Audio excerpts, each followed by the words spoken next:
বছর পুজোর অনুদান মুখ্যমন্ত্রী 70,000 থেকে 85,000 করলেন। এই বিষয়টা নিয়ে আপনার কি ব্যাখ্যা? দেখুন, আমি মনে করি রাষ্ট্রের কোনো প্রকার অনুদান সেটা ধর্মীয় ক্ষেত্রে ব্যবহার করা উচিত নয়, এবং ধর্মীয় ক্ষেত্রে রাষ্ট্রের অনুপ্রবেশও একেবারেই অনুচিত। কিন্তু দুর্ভাগ্য হলেও সত্য, এই রাজ্যের ক্ষেত্রে বারবার দেখা যায় রাষ্ট্র বিভিন্ন প্রকার ধর্মীয় অনুষ্ঠান বা ধর্মীয় কার্যকলাপের মধ্যে অনুপ্রবেশ ঘটাচ্ছে তার রাজনৈতিক উদ্দেশ্যে। বিশেষ করে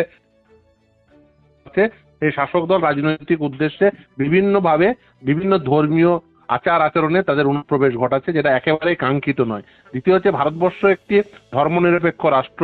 সেই ধর্মনিরপেক্ষ রাষ্ট্রের মূল যে ফান্ডা, সেই ফান্ডাটি হচ্ছে যে রাষ্ট্র কোনো নীতি নির্ধারণের ক্ষেত্রে ধর্ম কখনো নির্ণায়ক শক্তি হতে পারে না। সেই ক্ষেত্রে ধর্মীয় কোনো অনুষ্ঠানে আপনি যদি অনুদান দেওয়ার অর্থ ভারতবর্ষে যে ধর্মনিরপেক্ষতা যে স্পিরিট, যে সাংবিধানিক ধর্মনিরপেক্ষতার স্পিরিটকে একেবারে আঘাত করা, এবং এই সিদ্ধান্ত ভারতবর্ষের ধর্মনিরপেক্ষতার স্পিরিটের পরিপন্থী বলে আমি মনে করি। দেখুন, কি মুকুব করবে সেটা অন্য বিষয়, কিন্তু আপনি কোনো কিছু অনুদান সেটা ধর্মীয় ক্ষেত্রে না করে সেই অর্থ আপনি স্বাস্থ্য ক্ষেত্রে, শিক্ষা ক্ষেত্রে আপনি বিনিয়োগ করতে পারতেন। তার ফলে কর্মসংস্থান তৈরি হতে পারতো, ইনফ্রাস্ট্রাকচার বিল্ড আপ হতে পারতো। এটা করে লাভ হয় না, শুধু ভোট ব্যাংকের পলিটিক্স করার জন্য এই সিদ্ধান্ত গ্রহণ করা হয়। এটা কখনোই কাঙ্ক্ষিত নয়, একেবারে অযৌক্তিক ডিসিশন। একদিকে রাজ্য সরকার বলছে তার টাকা নেই বলে তার কর্মচারীদের ডিএ দিতে পারছেন না, অথচ সেই রাজ্য সরকার মেলা খেলা করছেন, অনুদান দিচ্ছেন। আচ্ছা, এই রাজ্যের মাননীয় মুখ্যমন্ত্রী মমতা বন্দ্যোপাধ্যায় যখন মুখ্যমন্ত্রী ছিলেন না, তখন কি এই রাজ্যে দুর্গাপুজো হতো না? তখন কি এই রাজ্যে ঈদ হতো না?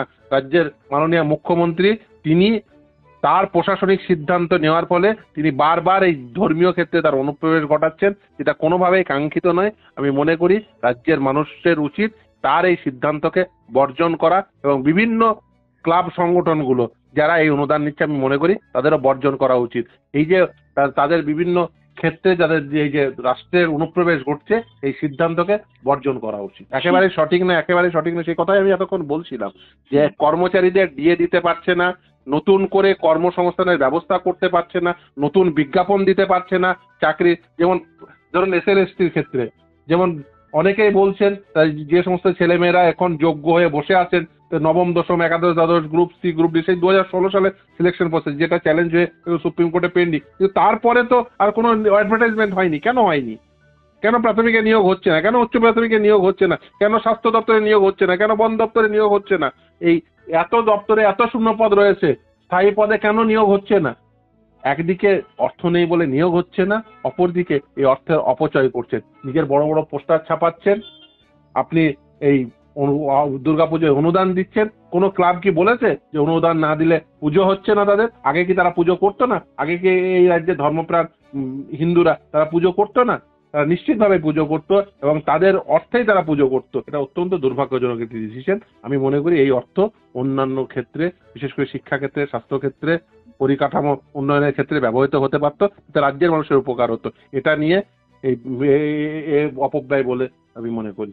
হ্যাঁ, একদমই। এবং সেক্ষেত্রে রাজ্য সরকার এসে বলতো এটা নাকি তার সচেতনতা বৃদ্ধির জন্য, কোভিডের কাজে, এইসব কাজে ব্যবহার করার জন্য ক্লাবগুলোকে দেওয়া হয়। আসলে এই সমস্ত বলে পিঠ বাঁচিয়ে নিতে পারেন, কিন্তু আমি বলবো যে আসলে যেটা করেন, যেটা আপনি এই যে তাদের যে এই যে মুখের যে বলা কথা এবং কাজের মিল এটা থাকে না। তারা বারবার এইগুলোকে বলে তারা একটা আচ্ছাদন দেওয়ার চেষ্টা করেন, কিন্তু আসলে যেটা হয় সেটা হচ্ছে যে এই ক্লাবগুলোকে অনুদান দেওয়া হয় এবং ধর্মীয় ক্ষেত্রে অনুপ্রবেশ ঘটান আসলে ক্লাব সংগঠনের সদস্যদের, তারা রাজনৈতিকভাবে নিজেদের কাজে ব্যবহৃত করতে চান বলে এই ধরনের অনুদান দিয়ে তাদের আপনি বলতে পারেন একটা ডোল পলিটিক্স করেন। স্যার, আপনারা কি এই বিষয়ে জনস্বার্থ মামলা করবেন? সে নিশ্চিতভাবে, যদি কেউ আসেন, কোনো মক্কেল আসেন, নিশ্চিতভাবে আমি করবো। ওকে।